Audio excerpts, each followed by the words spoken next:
श्री स्वामी समर्थ. काल अजून एक असा विचित्र केस आला, ज्यामध्ये आपण सगळं काही छान असतानाही कुणाकडे तरी जातो आणि अजून जास्त सर्व छान व्हावं ह्यासाठी प्रयत्न करत असतो आणि त्यामध्ये त्यांचा किती मोठा लॉस झाला हे तुम्ही त्यांच्या तोंडून ऐका. जय श्रीराम ताई, मी बोलतोय पुण्यावरनं. माझा प्रॉब्लेम असा आहे की मी 2014 साली जवळजवळ 2-2.5 वर्ष स्ट्रगल केल्यानंतर, म्हणजे अगदी रस्त्यावर हातगाडीवर लावल्यानंतर आय टी पार्कमध्ये मला चान्स भेटला आणि हिंजवडीच्या आय टी पार्कमध्ये मी एक ज्यूसचं दुकान चालू केलं होतं. त्या ज्यूसच्या दुकानानंतर पुन्हा दुसरं कंपनीमध्ये अजून एक दुकान आणि बाहेर हॉटेल, असे 3 ठिकाणी माझं उत्पन्न चालू होतं. पण त्याच्यानंतर आमच्याच एका पाहुण्याने आम्हाला एका ज्योतिषशास्त्रज्ञाकडे ॲडवाईस केलं की त्याकडे जावं आणि थोडं मार्गदर्शन घ्या, म्हणजे अजून काही राहिलं असेल तिथं चांगलं होईल तुमचं. म्हणून आम्ही अपेक्षेने त्याकडे गेलो आणि त्याच्याशी आम्ही कन्सल्ट केलं. सुरुवातीला चांगलं चाललं होतं आमचं. त्यांनी आम्हाला स्वामी भक्ती आणि गजानन महाराजांची भक्ती करा वगैरे, म्हणजे आधीपासून आम्ही करतच होतो, पण त्यांनी पण सांगितलं करा वगैरे. मग आम्ही तारक मंत्र वगैरे रोज करायला लागलो. पण एक 4-6 महिन्यातच सगळं दृश्य बदललं आणि त्या माणसाला हाव सुटली. त्यांनी ज्योतिषवाल्याने काय केलं, त्यांनी आमची माहिती काढली सगळी आमच्याकडं गोड बोलून. आणि मग माझा पण भाऊ असा तसा आहे, त्याला जरा त्रासमध्ये आहे, प्रॉब्लेममध्ये आहे, त्याला एका दुकान घेऊन द्या, त्याकडे पैसे नाही, त्याला पैसे मीच देणार आहे, मी इन्व्हेस्ट करतो, असं तसं करून आमच्याकडनं तिथे एक दुकान घेतलं. आणि ते दुकान आमच्या 10 पटीने मोठं होतं. आमची काय ऐपत नव्हती म्हणून आम्ही त्याला दाखवलं, म्हणलं घे बाबा तू, दोघं चांगलं करू. आणि त्याच्यानंतर त्यांनी दुकान घेतल्यानंतर त्यांनी 2ची 4-5 दुकानं केली तिथं. आणि त्या सगळ्यातनं कसं झालं, आजूबाजूची इतर जी लोकं होती त्या लोकांना माझ्यावरती राग आला की बाबा तुझ्यामुळं हा हात आला नाही, आता आमचा धंदा पण तो मारतो आहे, असं तसं. पण त्यातनं पण कसं तरी सावरून पुन्हा आमची युनिटी, सगळ्यातल्या दुकानदाराची युनिटी झाली होती. तो पण चांगला करत होता, आम्ही पण चांगलं करत होतो. पण नंतर हा वाद खूपच वाढत गेला. आणि वाढत गेल्यानंतर इतकं झालं की काही लोकांनी आमच्यामध्ये तोडायचा प्रयत्न केला आणि त्याला कोणी तर जाऊन सांगितलं की मी त्याला शिव्या वगैरे देतो, असं तसं वगैरे. तर ते खरं कुठं न बघता ते मला डायरेक्ट तोडून टाकलं, करणी करायची धमकी वगैरे दिली, खूप प्रकार झाले. आणि त्याच्यानंतर आत्ता माझी कंडिशन अशी आहे, लॉकडाऊन पडलं. लॉकडाऊनमध्ये मला ती 2 दुकानं बंद करावी लागली. एका दुकानावर तर काही सांगून मला करणी केली की हे दुकान तू चालवू शकणार नाही, मी तुला चालवून देणार नाही, विभूती मारण, हे करण ते करण. आणि ते हॉटेल माझं होतं छान चाललेलं. त्या हॉटेलला जवळजवळ 3-4 लाख रुपये मी लॉसला गेलो. आणि त्याच्यानंतर आत्ता कंडिशन अशी आहे की माझे खूप चांगलं रिलेशन होतं फॅमिलीमध्ये, पण सगळे लोक माझ्याकडेच यायचे, माझ्याकडे राहायचे, मी त्यांच्याकडे जायचो. खूप छान होतं, खूप प्रेम होतं आमच्यामध्ये. पण आज असं झालं की माझ्या बहिणी पण मला विचारत नाहीत, छोट्या छोट्या कारणांवरनं, छोटे वाद म्हणा, हे म्हणा. कंपनीमध्ये पण तसंच आहे, सगळे माझ्या वाईटावर आहेत. माझ्या दुकानात मुलगा काम केला की त्याला काहीतरी मागून सांगायचं, पळवून लावायचं, पळून नाही गेला, चिटकून राहिला तर त्याला धमक्या देऊन बाहेर काढायचं, तुला मारेन, असं करेन तसं करेन. आणि सगळं आत्ता माझ्या निदर्शनात येतं, कारण आत्ता जो मुलगा आहे तो माझ्या खूप विश्वासातला आहे. त्याने मला या सगळ्या घटना सांगितल्या की मला मारायची धमकी दिली, हे केलं ते केलं, मला तुमच्याविषयी असं तसं सांगितलं. त्यामुळे मला हे सगळं समजलं आहे. तो खरंच म्हणजे मांत्रिक निघाला, मांत्रिक. त्याची मी माहिती काढली तर त्याकडे बरीच लोकं अशी आहेत की ज्या गोष्टीला फसलीत.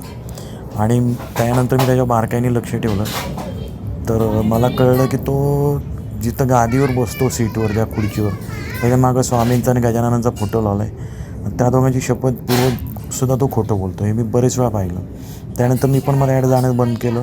पण त्याचे मात्र माझ्या आयुष्यात जे काय परिणाम आहेत ते दुष्परिणाम होतच राहत आहेत. अजूनही तिथं तसंच चालू आहे.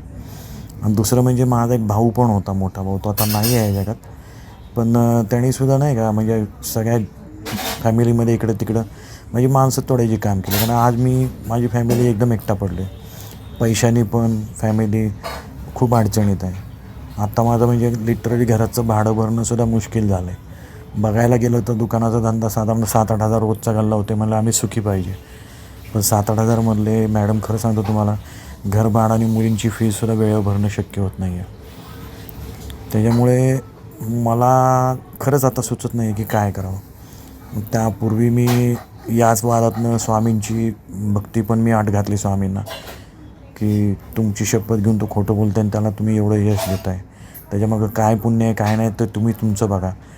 पण मी जे काय केलं ते चांगल्या भावनेने केलं आणि त्याचं मी काय फळ तर मागत नाही, पण ॲटलिस्ट माझं असं वाटोळं तर नाही व्हायला पाहिजे. तेवढं तुम्ही सांभाळा तरच मी परत तुमची भक्ती करेन अशी आड घातली आणि मी शांत बसलो. मला आजही इच्छा होते ऐकायची, मग त्यांचं भजन करायची, दर्शनाला जायचे. मी कधी कधी जातो आणि कधी कधी करतो, पण पूर्ण संबंध तोडलेत असं पण नाही. पण स्वामींशी माझं भांडण तर नक्कीच आहे. पण मॅडम या सगळ्यात आता असं झालं ना की दुकानावर असू दे, फॅमिलीमध्ये असू दे, समाजात असू दे, बाहेर कुठेही असू दे, लोक जेवढ्याच तेवढं बोलतात. पहिल्यासारखं कुठलं रिलेशन नाही.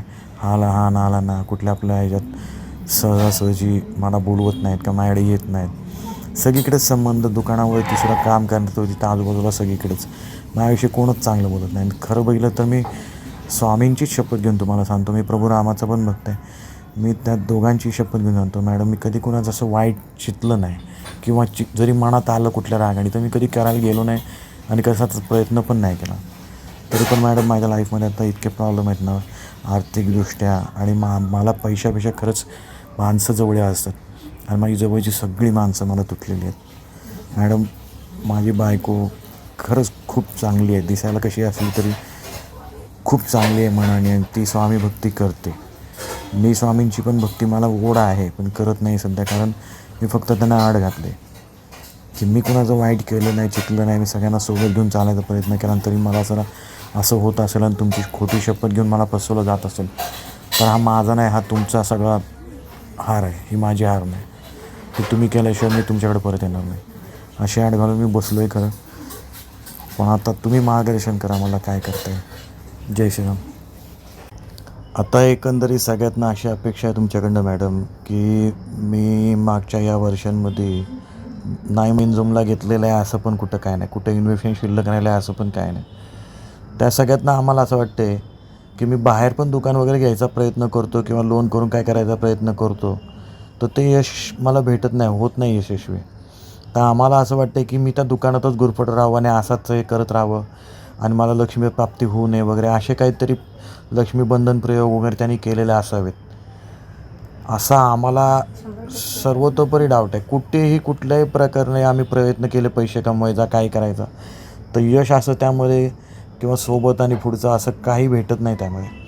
त्यामुळे मला 100% डाऊट आहे ह्या दोघा तिघांपैकी, ह्या सगळ्यांपैकी, आणि खास करून हा नावाचा जो चिंचवड गावामध्ये आहे ज्योतिषतज्ञ, ह्यांनीच आमच्यावरती असा काहीतरी बंधन प्रयोग वगैरे केलेला आहे. कारण त्यांनी मला पूर्वी सांगून माझं हॉटेल बंद केलं होतं, त्यांनी दुकान माझं एक होतं ते बंद केलं होतं त्यांनी, आणि तिथं पण आजूबाजूला दुकानदारांना भेटणं करणं, उलटं सुलटं सांगणं, भांडणं लावून देणं, हे पण प्रयत्न त्यांनी केले आणि ते यशस्वी पण झाले होते त्याचे.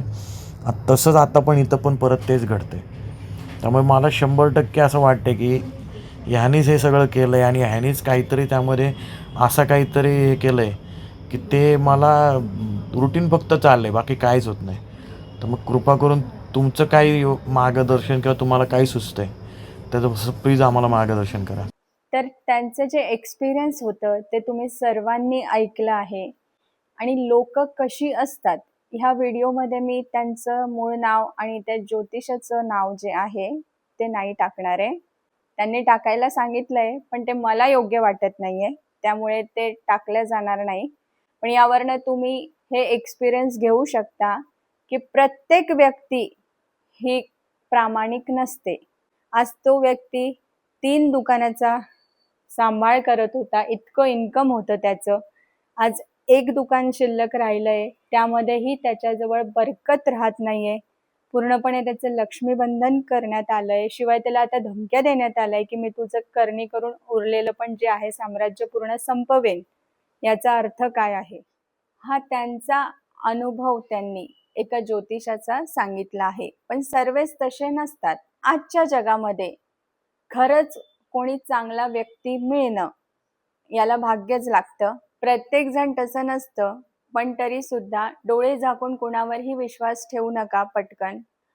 आणि गरजेपेक्षा जास्त कुणालाही इन्व्हॉल्व करू नका आपल्या लाईफमध्ये. त्याचा त्रास आपल्यालाच होतो. श्री स्वामी समर्थ.